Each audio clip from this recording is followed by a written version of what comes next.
She got the furniture, the stereo, the good TV. What did you get?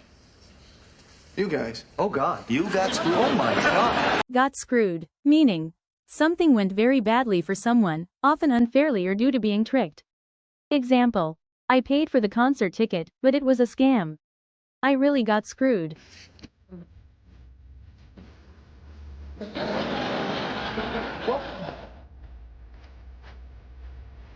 Grab a spoon, meaning a playful way to say, jump back into dating, or get ready to try something again, especially after a breakup.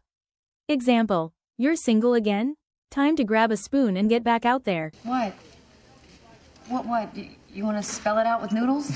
Spell it out with noodles, meaning to explain something in the simplest way possible, as if for a child.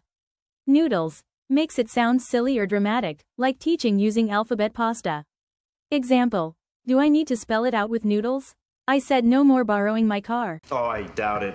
Mostly regional work. Okay, unless you happen to catch the Wee Ones production of Pinocchio at the Little Theater in the Park.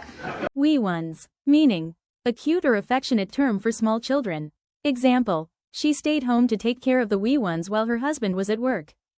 I was laughed out of 12 interviews today. And yet you're surprisingly upbeat. Well, you would be too if you... Upbeat, meaning positive, cheerful, or full of energy.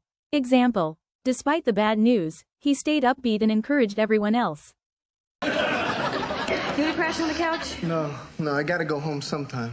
Crash on the couch, meaning to sleep on someone's couch, often unexpectedly or temporarily, like after a party or if you don't have another place to stay. Example: I missed the last train, so I had to crash on Jake's couch for the night.